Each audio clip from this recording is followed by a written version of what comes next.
Hi, welcome to Section 4, Unit 2, Ethical Sourcing. Demand for ethically sourced and sustainable products has grown tremendously, even to the point that customers are canceling companies who do not use ethical means in sourcing for their supplies. We've had cases where customers and consumers are canceling companies, big companies, multinational companies, just because they feel they used children's pics inappropriately in advertising for their products.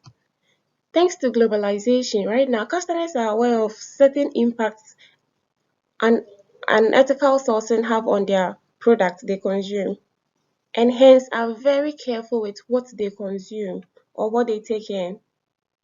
In this section, we will look at what ethical sourcing really means for businesses and the supply chain.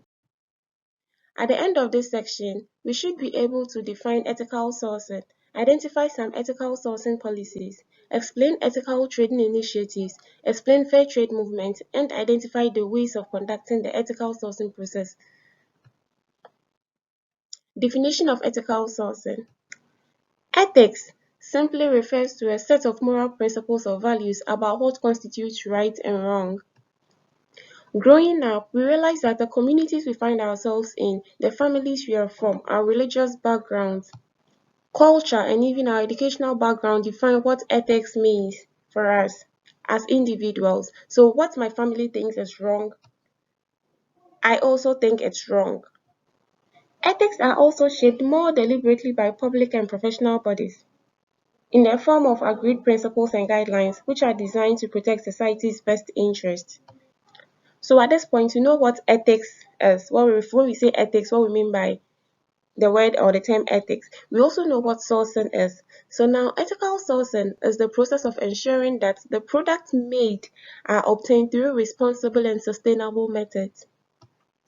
This includes ensuring that the workers who make the products are paid a fair wage or the minimum wage and all human rights are met. The factories are clean and safe environments to work in, and that all social and environmental aspects of production to the workers and the surrounding communities are considered.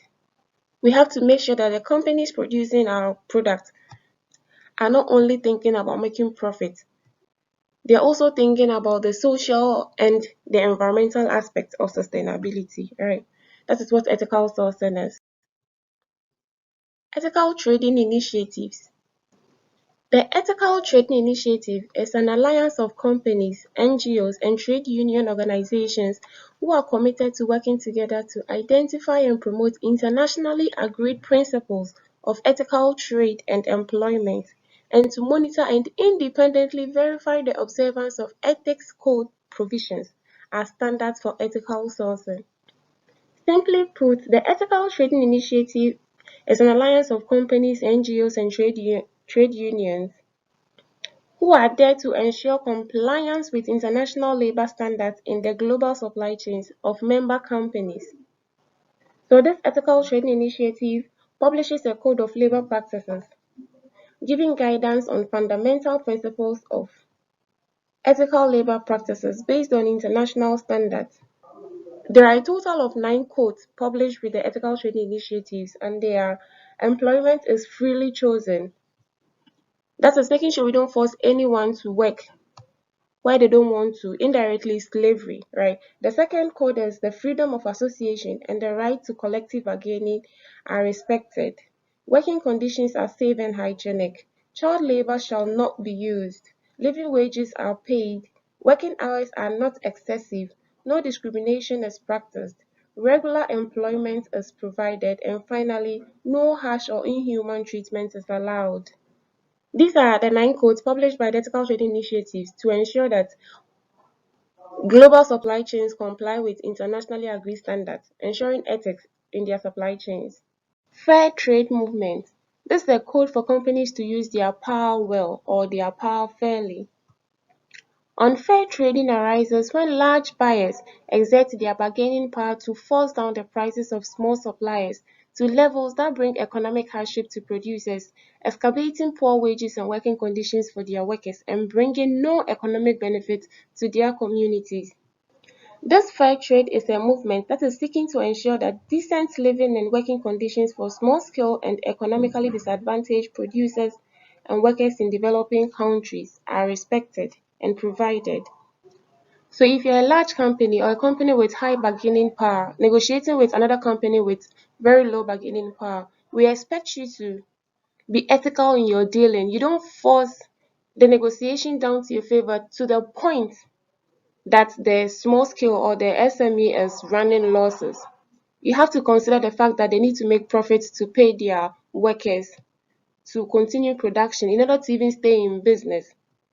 So in order to be fair, we expect buyers to exert their bargaining power well and not force down the prices of small suppliers to the level that brings economic hardship to these organizations or these SMEs. Ethical conduct of the sourcing process. Ethical sourcing focuses on conducting sourcing activities at the highest possible standards of responsible, environmental and socially responsible business practice. While the primary goal of ethical sourcing is to ensure that products or goods and services are produced and delivered ethically, responsibility extends beyond the act of sourcing goods and services. It also includes the process of evaluating and engaging with a supply market through to managing relationships with suppliers, that is, after the contract has been awarded to a particular supplier. Because sourcing decisions involve large sums of money and the use of power to grant or withhold access to businesses, the sourcing process is therefore prone to ethical issues such as the abuse of power, conflict of interest, fraud, and the misuse of funds. This is why it's very important, it's vital to ensure ethical conduct in the sourcing process. Inducement and conflict of interest. A key principle in sourcing processes is not offering or accepting gifts or inducements which may be perceived to influence the recipient's sourcing decisions. Such situations create a conflict of interest because the best interest of the firm or the client for which you are working for conflicts with the personal interest of you, the individual, your personal gain. Another situation would be if the buyer stood to gain from promoting a particular supplier because he has a financial or personal interest in the supplying firm, probably because you are a shareholder in the organization or the supplier is someone with close relationship to the individual awarding the contract or making the decision. So if you're a person involved in our sourcing process, it's advisable that you do not gift or you do not even accept gifts that will probably influence your sourcing decisions. In instances where the situation is above you or there is nothing you can do, you just have to report to management and excuse yourself from the sourcing process. So let's say you've not accepted or you've not received any gift at all. However, one of the suppliers happens to be your uncle or your daughter or your son. And if care is not taken, you may consciously or unconsciously award or make a decision in favor of that person, right? In this case, you don't involve yourself in the process at all. You just have to excuse yourself and let someone who has a neutral person take charge of the whole process.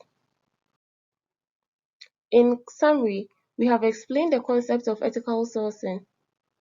We also looked at some ethical sourcing policies. Ethical trading initiative was also explained, and some code of labor practice was also outlined. Thank you.